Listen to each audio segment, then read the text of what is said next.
ራፋኤል ሊያውና ማንቸስተር ዩናይትድ አንድ ላይ ስማቸው ሲያያዝ የነበረው ወይም ደግሞ ማንቸስተር ዩናይትድ ራፋኤል ሊያውን ይፈልጋል ራፋኤል ሊያው ደግሞ ወደ ማንቸስተር ዩናይትድ ቤት መሄድ ይፈልጋል የሚባለው ዜና መሰራጨት ከተጀመረ አይ ቲንክ ብዙ አመታት ተቆጥሯል ከሁለት አመት በፊት ምናምን ነገር ይሄ ነገር ሲነሳ ነበር አይደለ ኢቭን በዚህ አመት ራሱ ተደጋግሞ ሲነሳ ስናዩ የነበሩ ነገሮች ነበሩ ለምሳሌ በማንቸስተር ዩናይትድ እና አርሰናል ጨዋታ በነበራቸው ሰዓት ላይ ማቲያስ ኩኒያ ሶስተኛ ጎል አስቆጥሮ ማንቸስተር ዩናይትድ 3-2 አሸንፎ ነበር አይደለ ሶ ማቲያስ ኩኒያ አስቆጥሮ የደነሳትን ዳንስ ራፋኤል ሊያው በዛው ምሽት ስቶሪ አድርጎት ነበር ይሄ አንደኛው ማሳያ ተደርጎ ተወስዶ ነበር ሲቀጥል ደግሞ ከክለቡ ጋር እንደሚለይ ከኤሲ ሚላን ጋር እንደሚለይ ባሳወቀበት ኢንተርቪው ላይ ደግሞ ፕሪሚየር ሊግ ማየት እንደሚወድ እና ደግሞ ስፔሲፊካሊ ደግሞ ማንቸስተር ዩናይትድ እና አርሰናል ማየት እንደሚወድ ደግሞ እንደዚሁ የተነገረበት አጋጣሚ አለ ማንቸስተር ዩናይትድን ያው ብዙ የፖርቹጋል ተጫዋቾች እንደምታውቁት ክሪስቲያኖ ሮናልዶ ሲያዩ ስለሆነ ያደጉት ማንቸስተር ዩናይትድን እየተመለከቱ አድማየር እያደረጉ ነው ብዙ እድገታቸውን የሚያደርጉትና ራፋኤል ሊያውም ከነዛ መካከል አንዱ ነው ተብሎ ይታሰባል ታዲያ በራፋኤል ሊያውና ማንቸስተር ዩናይትድ መካከል እየተነሳ የሚገኘው ዜና ምናልባት የሆነ እልባቱ እንዳገኘ ወይም ደግሞ በተወሰነ መንገድ ወደ ሆነ አቅጣጫ እንደሄደ አንድ ዘገባ ወጥቶ ተመልክቻለሁና ምንድነው የሊያው ጉዳይ ምን ላይ ነው ያለው ከማንቸስተር ዩናይትድ ጋርስ ያላቸው ኮኔክሽን ምን ላይ ደርሷል የሚለው ነገር በዚህ ፕሮግራም ላይ የምንመለከት ይሆናል ቤንጃሚን ሼሽኮ አመቱ መጨረሻ ላይ ይሄ ሲዝን ማለትም 2025-26 የውድድር ዘመን ሲጠናቀቅ እስከ የመጨረሻውን ጨዋታ አላደረገም ነበር ተጎድቶ ነበር አይደል ይሄን አመት የጨረሰው ታዲያ ወደ ትሬኒንግ በሚመለስበት ሰዓት ላይ ቤንጃሚን ሼሽኮ በጣም በልክ አድርጎ ወይንም ደግሞ ገዝፎ ሰውነቱ በጣም ዳብሮ የተመለከትንበት አጋጣሚ አለና አንድ የቡድን ጓደኛውም እንደዚሁ ከሸዋዚንገር ጋር ያገናኘበት መንገድ አለ አጠቃላይ ስለዚህ ኢንሲደንት ምንድነው የሚለው ነገር ለመመልከት እንሞክራለን ጥቅሙስ ከምን አንፃር ነው የሚለው ነገር አንድ ላይ በዝርዝር ለማየት እንሞክራለን ማለት ነው ሰላም እንዴት ናችሁ ውድ የቻናላችን ተከታታዮች ዕለታዊው የትንታኔ ፕሮግራማችን ላይ ነው የምትገኙት አሁን የተጠቀስኩላችሁን አንስተን እንግዲህ ሰፋ ያለ ውይይት የምናደርግ ይሆናል ሰፋ ያለ ትንታኔ የምሰጣችሁ ይሆናል ታዲያ አሁን በተጠቀስኳቸው ርዕሶች ዙሪያ ሰፋ ያለ ትንታኔ የምትፈልጉ ወይ ደግሞ ሰፋ ያለ ዕውቀት ማግኘት የምትፈልጉ ከሆነ ይሄንን ፕሮግራም እስከመጨረሻው ድረስ እንድትከታተሉት እጋብዛችኋለሁ ታዲያ ለዚህ ቻናል አዲስ ከሆናችሁ ሰብስክራይብ ያደረጋችሁ ቤተሰብ መሆናችሁን እንዳትረሱ አዲስ ካልሆናችሁና ኦሬዲ ሰብስክራይብ ካደረጋችሁ ደግሞ ሼር በማድረግ ላይክ በማድረግ ኮሜንት ላይ ሐሳቦቻችሁን በመጻፍ ከኛ ጋር ያላችሁን አብሮነት እንድታዳብሩ ጠይቃችኋለሁ መልካም ቆይታ ተመኝ ብዙ ፖርቹጋላዊ ተጫዋቾች የማንቸስተር ዩናይትድ ደጋፊ የሚሆኑበት እድል ሰፊ ነው ለምን ክሪስቲያኖ ሮናልዶ ማንቸስተር ዩናይትድ ቤት ነው መጀመሪያ የደመቀው ሪያል ማድሪድ ቤት ሄዶ እንዴት ነው ማንቸስተር ዩናይትድ ቤት የጀመረውን የሆነ የንግስና ሂደቶች ሪያል ማድሪድ ቤት ሄዶ ፈጽሞታል ተብሎ ነው የሚታሰበው ምክንያቱም ማንቸስተር ዩናይትድ ቤት እያንዳንዱ ስቴፕ ባይ ስቴፕ ይታይ ነበር ቀደም ብሎ እግር ኳስ የሚመለከት ቤተሰብ ክሪስቲያኖ ሮናልዶ ገና ከስፖርቲንግ ሊዝበን በሚመጣበት ሰዓት ላይ ገና በጣም ቀጫጫ በነበረበት ሰዓት ላይ ጎል ማስቆጠር ላይ ያን ያህል ይሄ በጣም ሌታል የሚባል አሁን ያለው ወይ ደግሞ አደገኛ ጨራሽነት ሌቭል ላይ ሳይደርስ ጀምሮ ክሪስቲያኖ ሮናልዶ ማንቸስተር ዩናይትድ ቤት ይታወቃል በእንግሊዝ ቤት ይታወቃል እያለ እያደገ ነው ይሄዶ ከዛ ሪያል ማድሪድ ቤት ደግሞ በቃ ኦልሞስት ካደገ በኋላ ሪከርድ በሆነ የዝውውር ገንዘብ ሪያል ማድሪድ ሄደ ሪያል ማድሪድ ቤት ሄዶ ብዙ ጎሎችን አስቆጠረ ብዙ ዋንጫዎችን አሳካ ቻምፒየንስ ሊግ ላሊጋ ባሎን ዲዮር ሁሉንም ነገር ያሳካበት መንገድ አለና ብዙ ጊዜ ፖርቹጋል ተጫዋቾች ከእንግሊዝ ከሆነ ማንቸስተር ዩናይትድ ነው ብዙ ጊዜ የሚደግፉት ስፔን ከሆነ ደግሞ ብዙ ጊዜ ሪያል ማድሪድ የሚደግፉበት አጋጣሚ አለና ራፋኤል ሊያው ከዚህ ጋር የተያያዘ ነው በዚህም ምክንያት እንግዲህ ማለት ይሄ ብቻ አይደለም ምክንያቱም ማንቸስተር ዩናይትድም ፍላጎትም ስለነበረው ራሱ ራፋኤል ሊያውም ደግሞ ፍላጎት ስለነበረው ራፋኤል ሊያውና ማንቸስተር ዩናይትድ በጣም ስማቸው አንድ ላይ ሲነሳ በጣም የቆዩ ሁለት አካላት ናቸው ረዘም ላለ ጊዜ ነበር ማንቸስተር ዩናይትድ ሊያውን ይፈልገዋል ምናምን ኢቭን ሊያው እንደውም በአንድ ወቅት አይ ቲንክ ከ2 አመት በፊት or ከ3 አመት በፊት አካባቢ መስለኛል 100 ሚሊዮን ፓውንድ የሚጠየቅበት ተጫዋች ነበር በጣም ፕራይሙ ላይ ደርሶ በጣም በቃ አሪፍ የሚባል ፐርፎርማንስ ላይ ደርሶ 100 ሚሊዮን ሁላ የሚጠየቅበት ነበርና በሰዓቱ ግን ያንን ገንዘብ የሚከፍል አልነበረም እንደዚሁም ደግሞ ራፋኤል ሊያውም ደግሞ ኮንትራቱን ስላራዘመም ሌላ ክለብ ሊያስፈርመው አልቻለም ነበር እዛው የቆየበት ሁኔታ ተመልክተናል አሁን ግን ምናልባት ጊዜው ደርሷል ብሎ ያሰበ ይመስላል ስለዚህ ለመውጣት የወሰነበትን አጋጣሚ ተመልክተናል በአንድ ኢንተርቪው ላይ ይሄን ነገር ግልጽ አድርጎ የተናገረበት አጋጣሚ አለ ታዲያ በፖርቹጋላዊው ራፋኤል ሊያው በዚህኛው ወርልድ ካፕ ላይ የፖርቹጋል ብሔራዊ ቡድን ወክሎ ጨዋታዎችን ሲያደርግ ተመልክተነው ነበር። አሪፍ የሚባል ፐርፎርማንስ አድርጓል። ጎል የሚያስቆጥርበትን አጋጣሚ ተመልክተን ነበርና አሪፍ የሚባል እንቅስቃሴን አድርጓል። ያው ፖርቹጋል እንደ አጠቃላይ እንደ ኔሽን በወርልድ ካፕ ላይ በዚህኛው ወርልድ ካፕ 2026 ወርልድ ካፕ ላይ ጥሩ የሚባል ግስጋሴ አድርጋለች ተብሎ ባይታሰብም ግን እስከደረሰችበት ሌቭል ድረስ ግን ራፋኤል ሊያኦ የተቻለውን ነገር ሲያደርግ ቆይቷል። ታዲያ ኤሲ ሚላን ባሳየው ፐርፎርማንስ ነው ምንም እንኳን በዚህኛው ዓመት ላይ ፐርፎርማንሱ ቢወርድም እንደ በፊቱ አይደለም፣ እንደ አምና እንደ ካቻምና አይደለም። አሁን ላይ ፐርፎርማንሱ በግልጽ የወረደበትን መንገድ ተመልክተናል። ለዛም ብዙ ምክንያቶች ይጠቀሳሉ። አንደኛ ያጫውት ስታይል ነው፣ አሰልጣኙ የሚጠቀምበት መንገድ፣ ሊያኦን የተጠቀመበት መንገድ፣ ብዙ የሚነሱ ነገሮች አሉ። የራሱም ደግሞ ፐርሰናል ችግር ዛት ማች ትሬኒንግ ላይ የሚለፋ አይነት ተጫዋች አይደለም፣ ወይ ደግሞ በእልህ የሚጫወት አይነት ተጫዋች አይደለም። እሱ ነገር ደግሞ ላክ ስለሚያደርገው ወይ ደግሞ እሱ ነገር ደግሞ ስለሌለው ስለሚያጣው ያን ነገር ደግሞ ያን ያህል ፕሮዳክቲቭ መሆን አልቻለም የሚሉ ብዙ ነገሮች አሉ። ግን በዛም አለ በዚህ ግን ኤሲ ሚላን ቤት አብዛኛውን ከተመለከታችሁት በቆየባቸው ጊዜያቶች ላይ አብዛኛውን ከተመለከታችሁና አቨሬጅ ከወሰዳችሁ ጥሩ ፐርፎርማንስ ያሳየባቸው ጊዜያቶች ይበልጣሉ።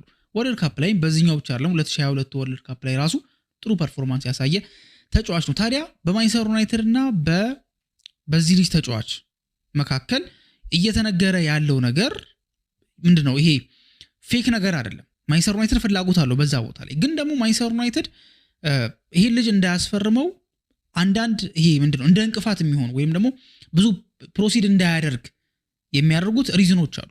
የመጀመሪያው ነገር ራፋኤል ሊያኦ የሚጫወተው እንደምታውቁት በግራ ዊንገር ቦታ ላይ ነው። በእርግጥ በግራ ዊንገር ቦታ ላይ ብቻ አይደለም የሚጫወተው 9 ቁጥር ቦታ ላይ መጫወት የሚችል ተጫዋች ነው። ቨርሳታይል ነው ወይም ደግሞ ሁለገብ የሚባል ተጫዋች ነው። ማንቸስተር ዩናይትድ ደግሞ ወይ ደግሞ ስፔሲፊካሊ ኢኔዮሶች ደግሞ እንደዚህ አይነት ተጫዋች ይወዳሉ። ሁለገብ ተጫዋች ሌላ ቦታ የሚጫወት የተለያዩ ቦታዎች ላይ ቢጫወት ለምሳሌ ቡሞን ከተመለከታችሁት በቀኝ በኩል ይጫወታል። በቀኝ ዊንግ በኩል ከ9 ቁጥር ቦታ ላይ መጫወት ይችላል። ያው እንደ ፎልስ ናይን ሆኖ ቢጠቀም ግን 9 ቁጥር ቦታ ግን መሙላት የሚችል ተጫዋች ነው። ማቲያስ ኩኒያን ብትመለከቱት ኩኒያ 9 ቁጥር ቦታ ላይ መጫወት ይችላል። በአስተኛ 9 ቁጥር ሚና ማለት ነው። ሲቀጥል ደግሞ በግራ ዊንገር ቦታ ላይም ደግሞ መጫወት ይችላል። 10 ቁጥር ቦታ ላይም ደግሞ ሆኖ በደንብ አድርጎ መጫወት የሚችል ተጫዋች ነውና ሁለገብ ነው።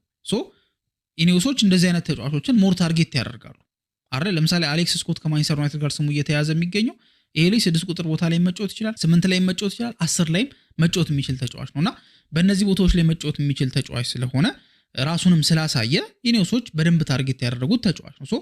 ራፋኤል ሊያኦም እንደዛ ነው። ግን ዋናው ቦታው ግን በምቾት የሚጫወትበት ቦታ ግን የግራ ዊንገር ቦታ ላይ ነው። በዛ ቦታ ላይ ደግሞ ማንቸስተር ዩናይትድ ተጫዋች ይፈልጋል። ግን ደግሞ የማርከስ ራሽፎርድ ጉዳይ ስለያዘው ይሄው ሰመርቪል እኮ ወደ አልሂላል ሄዳ አይደለ? ማንቸስተር ዩናይትድ ይሄ ልጅ ይፈልገው ነበረ። ግን ደግሞ ፕሮሲድ ያላደረገው ወይ ደግሞ ዝውውሩ ላይ ያልገፋበት ብቸኛው ሪዝን በዛ ቦታ ላይ ማርከስ ራሽፎርድ አለ። ስለዚህ የማርከስ ራሽፎርድ ጉዳይ የተረጋገጠ ነገር አይደል? የተረጋገጠ ነገር ስለሌለው ሊቆይ ይችላል፣ ላይቆይም ይችላል። የመቆየቱ ነገር ደግሞ ስለሰፋ በዛ ቦታ ላይ ማንቸስተር ዩናይትድ ተጫዋች እያስፈረመ አይደለም ወይ ደግሞ ጠንከር ያለ ድርድር እያደረገ አይደለም። ራፋኤል ሊያኦም አንደኛው ይሄ መጀመሪያው ምክንያት። ሌላኛው ምክንያት ደግሞ ኤሲ ሚላኖች እየጠየቁ ያሉት ገንዘብና ማንቸስተር ዩናይትድ መክፈል የሚፈልገው ገንዘብ አይገናኝም። ኤሲ ሚላኖች ስንት ነው እየጠየቁ የሚገኙት? ከ45 እስከ 50 ሚሊዮን ዩሮ ድረስ በሚጠጋ ገንዘብ ነው ይሄ ልጅ እየጠየቁበት ያለው እና በእርግጥ ልጁ ካለው ፕሮፋይል አንፃር ካሳያቸው ፐርፎርማንሶች አንፃር እንዲሁም ይሄ ጥሩ የሚባል ዋጋ ነው። እንዳልኳችሁ 100 ላይ የተገመተበት ነበር። ግን ሪሴንትሊ ግን አቋሙ እየወረደ መጥቷል። ስለዚህ አቋሙ እየወረደ ስለመጣ ደግሞ ተጫዋቹ ደግሞ መውጣት ፈልጋለሁ ካለ አንደኛ ለኮንትራቱ በዚህ ደረጃ ታማኝ የሆነን ተጫዋችና ከባህሪም አንፃር ከክለቡ ጋር ካለውም ግንኙነት አንፃር ጥሩ ነገር ያሳየን ተጫዋች ክለቦች ወደ ፈለገበት ቦታ ላይክ ድሪም ወደሚለው ቦታ እንዲሄድ ይፈቅዱለት። ፌር የሆነ ዋጋ ነው ብዬ አስባለሁ። በዚህ ዋጋ የሚፈልገው ክለብ ይሄን ዋጋ አይቶ ይሸሻል ብዬ አላስብም። ግን ማንቸስተር ዩናይትዶች ግን በእነሱ ኢቫሉዌሽን ወይ ደግሞ በእነሱ ግምገማ መሰረት ግን ይሄ ልጅ 45 እስከ 50 ሚሊዮን ዩሮ አካባቢ የማይገባው ተጫዋች ነው ብለው ስለሚያስቡ ኤሲ ሚላኖች የሚጠይቁት ገንዘብና ዩናይትድ የሚፈልገው አይገናኝምና ይሄ ደግሞ ሌላኛው ራፋኤል ሊያኦ እስካሁንም ያልፈረመበት ላይፈረምም የሚችልበት ሌላኛው ምክንያት ነው። ይሄ ብቻ ግን አይደለም። ሜዳ ላይ በሚያሳያቸውም ነገሮች ማንቸስተር ዩናይትዶች ደስተኛ አይደሉም። ሜዳ ላይ የሚያሳያቸው 2 ተግባራት አሉ። በእነዛ ዩናይትዶች ደስተኛ አይደሉም። የመጀመሪያው ተግባር ምንድነው? የሆነ ሰዓት ላይ ተጋጣሚን በቦክስ መጥቶ ራፋኤል ሊያኦ ሜዳ ውስጥ ማለት ነው የሆነ ተቀጥቶ ነበር ማለትም በቀይ ካርድ ተወግዶ ነበርና ማንቸስተር ዩናይትዶች ይሄን እንዴት አድርገው ይመለከቱታል? ኔጌቲቭ የሆነ ፐብሊሲቲ ወይም ደግሞ ኔጌቲቭ የሆነ ምንድነው በህዝብ ግንኙነት ላይ መጥፎ የሆነ ነገር ያሳያል ወይ ደግሞ መጥፎ የሆነ መልእክት ያስተላልፋል ዩናይትድን እንደ ብራንድ መጥፎ ሁኔታ ውስጥ ሊከተው ይችላል የሚል ፍርሃት አላቸው ስለዚህ አንደኛው ሜዳ ላይ የሚያደርገው ያልተመቻቸው ነገር ይሄኛው ሁለተኛው ነገር ደግሞ ሜዳ ላይ የሚያደርገው የማይመቻቸው ነገር የማንቸስተር ዩናይትዶች ምንድነው ቴክኒካል ነው ሞሮፍ እሱ ቴክኒካል ማለት ምን ማለት ነው ይሄ ልጅ ከኳስ ውጭ የሚያደርገው እንቅስቃሴ መጥፎ ነው ማለት ምንም አይልም ወይ ደግሞ ምናምን የሚባል አይነት አይደለም ከኳስ ጋር ጥሩ እንደሚንቀሳቀሰው ሁሉ ከኳስ ውጭ ደግሞ በጣም መጥፎ የሚባል ፐርፎርማንስ የሚያሳይ ተጫዋች ማለትም ትራክ ባክ አያደርግም ፕረስ አያደርግም በደንብ ቅልጥፍና የለውም ፕሪሚየር ሊግን የሚያክል ደግሞ በጣም ቅልጥፍና የሚፈልግ በጣም ትራክ ባክ ማድረግ የሚጠበቅበት በደንብ ፕረስ ማድረግ የሚጠበቅበት ሊግ ላይ ደግሞ ራፋኤል ሊያኦ በእንደዚህ አይነት ፐርፎርማንስ መጥቶ ይሳካለታል ብለው የማንቸስተር ዩናይትድ ሰዎች አያምኑ ስለዚህ አሁን በጠቀስኩላችሁ ምክንያቶች የዚህ ልጅ ዝውውር እስካሁንም አልተደረገም ከዚህ በኋላም ላይደረግ ይችላል የሚሉ መረጃዎች ናቸው ያሉት የመጀመሪያው ምንድነው ያልኳችሁ የሚጫወትበት ቦታ ላይ ማንቸስተር ዩናይትድ እንትና ማነው ራሽፎርድ ስላለ የሱ ጉዳይ እስኪረጋገጥ ድረስ ምንም አይነት ውሳኔ መወሰን አይችሉም ሰመርቪልም አመልጧቸዋል ሌላኛው ምክንያት ደግሞ ምንድነው የኤሲ ሚላኖች እየጠየቁ ያሉት ገንዘብ ከዛ በኋላ ያልኳችሁ ምንድነው ሜዳ ውስጥ የሚያሳያቸው ሁለት ተግባራት አንደኛው ቫዮለንት የሆነ ኮንዳክቱ ተጫዋችን በቦክስ መማታቱ እንደዚሁም ደግሞ ወርክ ሬቱ ከኳስ ውጭ ያለው ፕረስ የሚያደርግበት መንገድ ትራክ ባክ የሚያደርግበት አጠቃላይ ሩጫዎቹ ትክክል ናቸው ተብሎ ስለማይታሰብ ማንቸስተር ዩናይትድ እነዚህን ነገሮች ኮንሲደር አድርጎ የዚህ ልጅ ጉዳይ ላይ ለመቀሳቀስ ወስኗል ማለት ነው ታዲያ ካልሲዮ መርካቶ እንዳወጣው ዘገባ መሰረት ያው በጣሊያን ታማኝ የሆነ የኒውስ አውትሌት እንደሆነ ይታወቃልና ካልሲዮ መርካቶ ባወጣው መረጃ መሰረት የራፋኤል ሊያኦ ኤጀንት ጆርጌ ሜንዴዝ እንደሆነ ይታወቃል ጆርጌ ሜንዴዝ ኤጀንቱ ጆርጌ ሜንዴዝ ይህንን ተጫዋች ለመሸጥ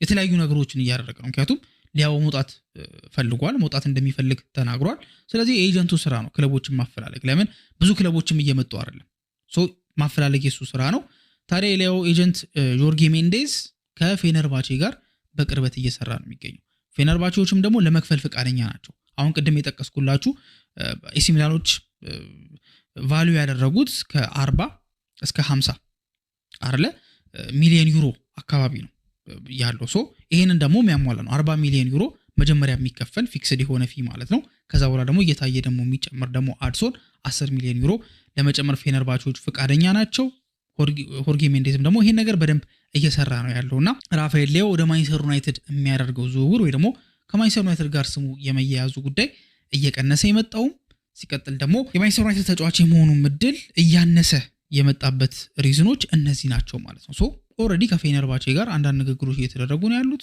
ፌነርባቾች ደግሞ የተጠየቁትን ለመክፈል ፍቃደኛ ናቸው የተጠየቁትን ለመክፈል ፍቃደኛ ከሆኑ ደግሞ ኤሲ ሚላኖች በደስታ ይለቁታል ይሄንን ተጫዋች ፌነርባቾች ደግሞ ደሞዝ በመክፈል ነው የሚታወቁት ስለዚህ ለዚህ ልጅ ምንድነው የእግር ኳስ ህይወቱ እድገትም ደግሞ የሚጠቅመው ነገር አለና ወደዛ ላይ የሚችልበት እድል ሰፊ ነው ስለዚህ ከማንቸስተር ዩናይትድ ጋር ያለው ነገር እስካሁን ባለው ያው ከዚህ በኋላ የሚፈጠረው ነገር አይታወቅም ግን እስካሁን ባለው ግን ኦልሞስት ኦፊ የሆነ እንደሆነ ነው አንዳንድ መረጃዎች የሚያሳዩትና ብዙም እየተያያዘ ያለው ነው የቀነሰውም ለዛ ነው ከዚህ በኋላም ደግሞ ራፋኤል ሊያኦና ማንቸስተር ዩናይትድ ስማቸው አንድ ላይ ይነሳል ተብሎ አይታሰብም ማለት ነው ሶስተኛውና መጨረሻው ርዕሳችን ደግሞ ስንሄድ የማንቸስተር ዩናይትድ አጥቂ ቤንጃሚን ሼሽኮ በባለፈው የውድድር ዘመን ላይ የመጣበት የውድድር ዘመን ማለት ነው አልጨረሰም አይደል መጨረሻ ላይ ተጎድቶ ነበር ከዛ በኋላ ግን አሁን ወደ ካምፕ ተመልሷል ወደ ካምፕ ተመልሶ ትሬኒንግ እያደረገ ነው የሚገኘው ታዲያ ቤንጃሚን ሼሽኮ አንድ ትልቅ ነገር የብዙዎችን ቀልብ ስቧል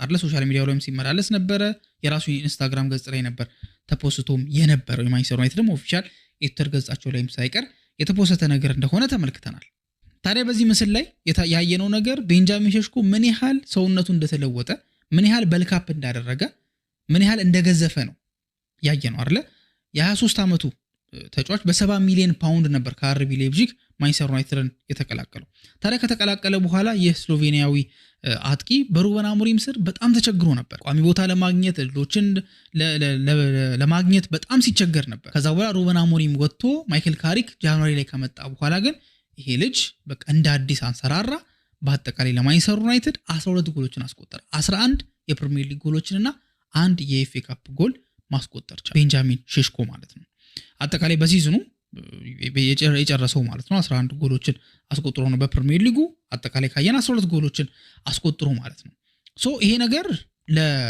ለቀጣይ ዓመት ሌላ ኃላፊነት እንዲሰጠው አድርጓል አይደለ? ምንድነው ሌላው ኃላፊነት?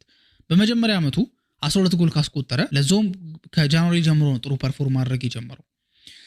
ሙሉ ሲዝን በሚያደርግበት ሰዓት ላይ ሙሉ ጨዋታ ማለት ሙሉ ዓመት በሚጫወትበት ሰዓት ላይ ደግሞ በዚሁ በካሪክ ስር የተሻለ ጎሎችን ማስቆጠር አለበት አይደል? 20 ጎል ማስቆጠር አለበት ቢያንስ። አሁን 18 12 ከሆነ ቀጣይ ደግሞ 20 ጎል ማስቆጠር አለበት። ከዛ ራሱን ስታብሊሽ እያደረገ እድሜውም ከፍ እያለ ሲመጣ የ30 ጎል ተጫዋች ሊሆን የሚችልበት አጋጣሚ አለና ይሄን ታርጌት አድርጎ ነው ቤንጃሚን ሼሽኮ እየተንቀሳቀሰ የሚገኘው። ታዲያ ይሄን ታርጌት አድርጎ ሲንቀሳቀስ ላይክ ዝግጅቱን የምር እስከ ጥግ ድረስ ነው የወሰደው ማለት እንችላለን አይደል? ለምንድነው እስከ ጥግ ድረስ የወሰደው ያልኩበት ምክንያት መጀመሪያ ላይ ከነበረው ምንድነው አቋሙ አሁን ያለውን ስንመለከት በፎቶ ስታስተያዩት ራሱ በጣም የተለያየ ሰውነት ነው ያለው እና ይሄ ደግሞ ደጋፊዎችን ብቻ አይደለም ያስደነቀው፣ ኢቭን የቡድን አጋሮቹ ራሱ ተደንቀዋል። አምበሉ ብሩኖ ፈርናንዴዝ በዚህ ፖስት ስር ምን ብሎ ተናገረ? ብሬት ብሎ ነው የተናገረው። ብሬት ማለት በስሎቬኒያ ቋንቋ ወንድሜ ወይም ደግሞ ብራዘር እንደማለት ነው። ከዛ በኋላ ከጎና አያይዞ ይሄ የጡንቻ ኢሞጂ አለ አይደል? እሱን አስቀመጠ። ኤዲያጎ ዳሎ ደግሞ ትንሽ ለየት ያለ ነው። ላይክ በቀልድ መልክ ደግሞ አርኖልድ ሸዋዚንገር ብሎ ነበረ የጠራው ዲያጎ ዳሎና አጠቃላይ አስገርሟቸዋል። እነዚህ ተጫዋቾችም ሳይቀሩ አስገርሟቸዋል። ደጋፊዎች ደግሞ ብዙ ነገር ሲሉ ተመልክተናል። ታዲያ እንደዚህ በልካፕ ማድረጉ ወይም ደግሞ እንደዚህ ሰውነቱ ጨምሮ መምጣቱ ለምን ይጠቅመዋል ካለን ሲምፕል መልሱ የሚሆነው ወይ ደግሞ ሾርት አንሰሩ ሊሆን የሚችለው ፕሪሚየር ሊግ ማለት ከአውሮፓ 5 ሊጎች ፊዚካል የሚባለው ሊግ ነው። ሶ አጥቂዎች ደግሞ ምን ይጠበቅባቸዋል? በጣም ግዙፍ ከሆኑ ትልልቅ ጠንካራ ተከላካዮች ጋር መጋፋት አለበት። ቤንጃሚን ሼሽኮ ከነ ዳምበርን ጋር ነው የሚገናኘው። እነ ዳምበርንን መቋቋም አለበት። እነ ስቬን ቦትማን መቋቋም አለበት እነዚህን ተጫዋቾች። ታዲያ እነዚህን ተጫዋቾች መቋቋም ካለበት በዛ ስኪኒ ሰውነት አይደለም ወይ ደግሞ በዛ ቀጠን ባለ ሰውነቱ አይደለም። ጀስት ቢያንስ የሆኑ መስሎቹ ጠንከር ማለት መቻል አለባቸው። በጣም መወፈር እኮ አለበት ማለት አይደለም። ወይ ደግሞ በልካፕ ሲባል የእግር ኳስ ተጫዋች በልካፕና ኖርማል ሰው በልካፕ አንድ አይነት አይደለም። እግር ኳስ ተጫዋች ሊሚት አለው ስቲል። ክሪስቲያኖ ሮናልዶ በመጣ ሰዓት ላይ እንደዚህ አይነት ነገር ነበር ተጠቅሞ የነበረው። እሱም በጣም ቀጭን ነበረ። ከዛ የተለየ ፊዚካል ፕሮግራም ተከታትሎ ሰውነቱ ምን ያህል እንደተለወጠና ሞር ጠንካራ እንደሆነ ተመልክተናል። አሁንም ለዚህ ልጅም በተጠና መንገድ ፍጥነቱን በማይቀንስ መንገድ ፊዚካሉ እንዲሻሻል አድርጎታል። ስለዚህ በዚህ ፊዚካል በሆነ ሊግ ላይ ፊዚካሉን በደንብ እንዲጠቀም ከጠንካራ ተከላካዮች ጋር ትከሻ ለትከሻ እንዲለካካ እንዲገፋፋና እነሱን እየጣለ ከነሱ ጋር ፋይት እያደረገ ጎል እንዲያስቆጥር ለራሱ ጥሩ ፖዚሽኒንግ ላይ እንዲቀመጥ ይረዳዋል ማለት ነው። ታዲያ ኦሬዲ ይሄ ልጅ 1 ሜትር ከ95 ሴንቲሜትር ነው። ሶ የቁመት አድቫንቴጅ አለው። ለአየር ላይ ኳሶች የቁመት አድቫንቴጅ አለው። በዚህ የቁመት አድቫንቴጁ ላይ 1 ሜትር ከ95 ሴንቲሜትር ሆኖ ይሄ ልጅ ከዛ በኋላ ደግሞ ጭራሽ ደግሞ መስሎችን ደግሞ ቢውልድ አደረገ ማለት ፕሪሚየር ሊግ ላይ በጣም አስፈሪ ከሚባሉ አጥቂዎች መካከል አንዱ ያደርገዋል ማለት ነው። ለምን? ረጅም ነው፣ ከዛ ጉልበተኛ ነው። ልክ የዝላታን አይነት ፎርም ይኖረዋል። ዝላታን ረጅም ነው እንደምታውቁት፣ ሜትር ከ95 ሴንቲሜትር ነው የሚረዝመው። ሰውነቱም ደግሞ ቀጫጫ የሚባል አይደለም። ስለዚህ ጠንካራም ነው፣ ረጅም ነው። ረጅም ሆኖ ጠንካራ ሆነ ማለት ደግሞ አየር ላይ ኳሶች ላይ ኤሪያል ዱኤል ላይ ማንም እንዳያስጥለው ያደርገዋል። ስለዚህ ይሄ ነገር በጣም አስፈሪ የሚባለውን አጥቂ ሜክ ሊያደርግ እንደሚችል ተጠቁሟል። ስቲል አሁንም ከጉዳቱ ሙሉ በሙሉ አገግሟል ማለት አይደለም። ለብቻው ነው ትሬኒንግ እየሰራ የሚገኘው። ከቡድን ጋር ትሬኒንግ መስራት ገና አልጀመረም። በቅርቡ እንደሚጀምር ግን ማይክል ካሪክ የተናገረበት አጋጣሚ አለ። ግን ደግሞ ይሄ ልጅ ግን የተዘጋጀበት መንገድ ኢቭን እረፍቱን ያሳለፈበትን መንገድ በሰውነቱ መመልከት ትችላላችሁና ቀጣይ ዓመት ምናልባት የተለየውን ቤንጃሚን ሼሽኮን እንመለከት እንችላለን ብዬ አስባለሁ። የእናንተ ሐሳብ ታዲያ ምንድን ነው? የቤንጃሚን ሼሽኮን ሰውነት ወይ ደግሞ ዴዲኬሽኑን እንዴት ተመለከታችሁት የሚለውን ነገር፣ እንደዚሁም ደግሞ አሞሪም እና ቱሄል አንድ ናቸው የሚለውን የጆኒ ሜዘን ሐሳብ ወይ ደግሞ ዘገባ እንዴት ተመለከታችሁት? ተስማሙበታላችሁ ወይስ ደግሞ አትስማሙም የሚለውን ነገር ኮሜንት ላይ እንድታስቀምጡልን እንጠይቃችኋለን። እስካሁን ድረስ አብራችሁን ስለቆያችሁ እናመሰግናለን። በቀጣይ ፕሮግራም እስከምንገናኝ ድረስ መልካም ጊዜ ይሁንላችሁ።